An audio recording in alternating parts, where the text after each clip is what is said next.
नमस्कार। चंद्रकांत भट्ट अमेरिका से। आज सोशल मीडिया अच्छा भी देता है, बुरा भी देता है। कभी गलत चीज़ों को भी पेश कर देता है और पूरा विश्व आज एक सेकंड में कहाँ से कहाँ चीज़ को पहुंचा देता है, जो आज से 30-40 साल पहले कुछ भी नहीं हो सकता था। मैं चंद्रकांत भट्ट अमेरिका से। एक अच्छी बात मैंने पढ़ी कि आखिरकार मेरी अपनी महिंद्रा स्कॉर्पियो आ गई और खुशी का ठिकाना नहीं। 16 साल की उम्र में जब पता चला कि आनंद महिंद्रा सर मुझे महिंद्रा की कोई भी कार गिफ्ट करना चाहते हैं, तो यकीन ही नहीं हुआ। मैंने जो कहानी पढ़ी, कुछ भी मैंने मन में कहा, लेकिन अब ये सच लगने लगा। तो मैंने सोचा कि इसे 18 साल की होने के बाद ही लूँगी। अपना 18वां जन्मदिन मनाने के बाद मैंने महेंद्र सर से मिलकर उन्हें शुक्रिया कहा। सर, आपका दिल से धन्यवाद। आपने जो भरोसा और हौसला दिया वो मेरे लिए बहुत मायने रखता है। ये महेंद्र इंसान है या भगवान है मुझे पता नहीं है, लेकिन कहाँ से वो कुछ न कुछ ढूंढ के लोगों को प्रोत्साहित करते हैं। उसके लिए मैं उसको सलाम करता हूँ। ऐसे लोग भारत में इंडस्ट्रियलिस्ट बहुत कम हैं जो लोगों के साथ, सोशल मीडिया के साथ जुड़े हुए हैं। मैं उसको धन्यवाद देता हूँ। अविश्वसनीय सफ़र के लिए मैं हमेशा आभारी रहूँगी। भारत की सबसे कम उम्र की पैरालंपिक पदक विजेता शीतल देवी की मैं बात करता हूँ कि ये शीतल देवी का जन्म फोकोमेलिया नामक बीमारी के साथ हुआ था, जो एक दुर्लभ चिकित्सा स्थिति है जिसके कारण हाथ नहीं होते। वह ऊपरी अंगों के बिना पहली एकमात्र महिला पैरा तीरंदाजी चैंपियन है। तो ऐसी लड़की के लिए अगर वो इंसान एक कार देता है, गिफ्ट देता है, प्रोत्साहन करता है, उनको ढूंढता है, उसको प्रोत्साहित करने का काम करता है, उनसे बड़ा दिल किसी के पास, भगवान के पास भी नहीं होता। ये कुछ भगवान की इच्छा से नहीं होता है, हमारी इंसान की इच्छा से होता है। अगर इंसान धनवान हो लेकिन उसका दिल न हो, उसमें मानवता नहीं हो, तो धन उसके लिए कुछ भी काम का नहीं है, ऐसा मेरा मानना है। क्योंकि ऐसी एक कहानी जो मैंने सच कहानी पढ़ी कि सुंदरता का मूल्य क्या है। एक अति सुंदर महिला ने विमान में प्रवेश किया और अपनी सीट की तलाश में नजरें घुमाई। उसने देखा कि उसकी सीट एक ऐसे व्यक्ति के बगल में है जिसके दोनों ही हाथ नहीं हैं। ऐसी ही कहानी मैं आपको सुनाता हूँ जो सच है। महिला को उस अपाहिज व्यक्ति के पास बैठने में झिझक हुई। उस सुंदर महिला ने एयर होस्टेस से बोली, मैं इस सीट पर सुविधापूर्वक यात्रा नहीं कर पाऊंगी, क्योंकि साथ की सीट पर जो व्यक्ति बैठा हुआ है उनके दोनों हाथ नहीं हैं। इस सुंदर महिला ने एयर होस्टेस से सीट बदलने के हेतु आग्रह किया।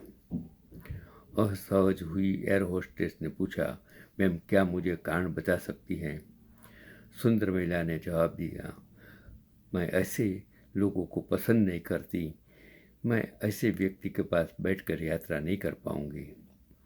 दिखने में पढ़ी लिखी और विनम्र प्रतीत होने वाली महिला की यह बात सुनकर एयर होस्टेस अचंभित हो गई और महिला ने एक बार फिर एयर होस्टेस से जोर देकर कहा, मैं उस सीट पर नहीं बैठ सकती।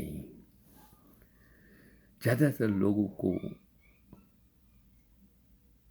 हम रूप में कोई फर्क नहीं दे पाते, समझ पाते हैं। कि रूप क्या है, कुरूपता क्या है। क्या इंसान के दिखावे से कुरूपता आ जाती है, या इंसान के स्वभाव से कुरूपता आ जाती है, रूप होता है। अतः मुझे कोई दूसरी सीट दे दी जाए। एयर होस्टेस ने खाली सीट की तलाश में चारों ओर नजर घुमाई, पर कोई भी सीट खाली नहीं दिखी। एयर होस्टेस ने महिला से कहा कि मैडम, इस इकोनॉमी क्लास में कोई सीट खाली नहीं है, किंतु यात्रियों की सुविधा का ध्यान रखना हमारा दायित्व है। अतः मैं विमान के कप्तान से बात करती हूँ, कृपया तब तक थोड़ा धैर्य रखें। ऐसा कहकर होस्टेस कप्तान से बात करने चली गई, और कुछ समय बाद लौटने के बाद उसने महिला को बताया, मैडम, आपको जो असुविधा हुई उसके लिए बहुत खेद है। इस पूरे विमान में केवल एक सीट खाली है, और वह प्रथम श्रेणी में है। मैंने हमारी टीम से बात की और हमने एक असाधारण निर्णय लिया कि एक यात्री को इकोनॉमी क्लास से प्रथम श्रेणी में भेजने का कार्य हमारी कंपनी के इतिहास में पहली बार हो रहा है। सुंदर महिला अत्यंत प्रसन्न हो गई, किंतु उसके पहले कि वह अपनी प्रतिक्रिया व्यक्त करती और एक शब्द भी बोल पाती, एयर होस्टेस उर्स अपाहिज और दोनों हाथवीन व्यक्ति की ओर बढ़ गई और विनम्रतापूर्वक उनसे पूछा, सर, क्या आप प्रथम श्रेणी में जा सकेंगे, क्योंकि हम नहीं चाहते हैं कि आप एक अशिष्ट यात्री के साथ यात्रा करके परेशान हो। यह बात सुनकर सभी यात्रियों ने ताली बजाकर इस निर्णय का स्वागत किया। वह अति सुंदर दिखने वाली महिला तो अब शर्म से नजरें ही नहीं उठा पा रही थी। तब उस अपाहिज व्यक्ति ने खड़े होकर कहा, मैं एक भूतपूर्व सैनिक हूँ और मैंने एक ऑपरेशन के दौरान कश्मीर सीमा पर हुए बम विस्फोट में अपने दोनों हाथ खोए थे। सबसे पहले जब मैंने इन देवी जी की चर्चा सुनी, तब मैं सोच रहा था कि मैंने भी किन लोगों की सुरक्षा के लिए अपनी जान जोखिम में डाली और अपने हाथ खोए, लेकिन जब आप सभी की प्रतिक्रिया देखी तो अब अपने आप पर गर्व महसूस हो रहा है कि मैंने अपने देश और देशवासियों की खातिर अपने दोनों हाथ खोए। और इतना कहकर वह प्रथम श्रेणी चले गए। सुंदर महिला पूरी तरह से शर्मिंदा होकर सर झुकाए सीट पर बैठ गई।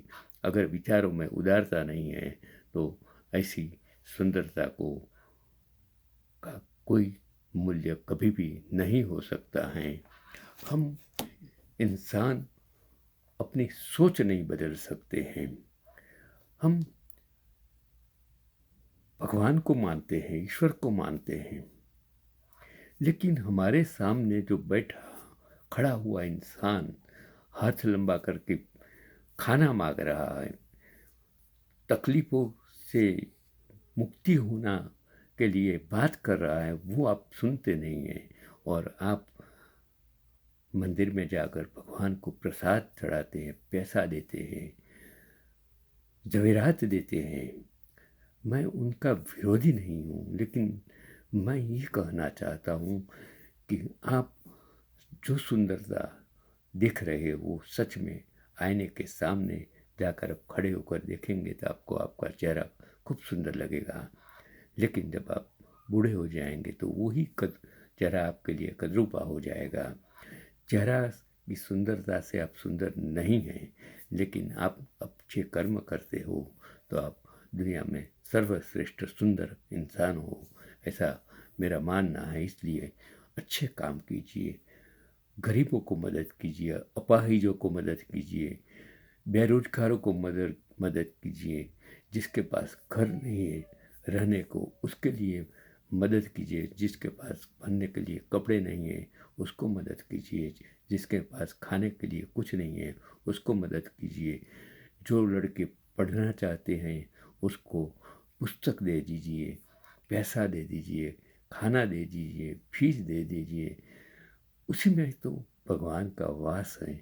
यही आज का मेरा पैगाम है। नमस्कार भाई, चंद्रकांत भी भट्ट आपको यही कहता हूँ कि मानवता से ऊपर कोई भगवान हो ही नहीं सकता। सत्ता कुछ भी नहीं है, सत्ता सेवा के लिए होती है, लेकिन हम सेवा का दुरुपयोग करके सत्ता प्राप्ति का साधन बना देते हैं। धर्म को राजकारण से जोड़ देते हैं तो वो धर्म कुछ भी काम का नहीं है। धर्म अलग चीज़ है, राजकारण अलग चीज़ है। इसलिए सिर्फ सेवा का सन्मार्ग ग्रहे, यही आज का मेरा पैगाम है।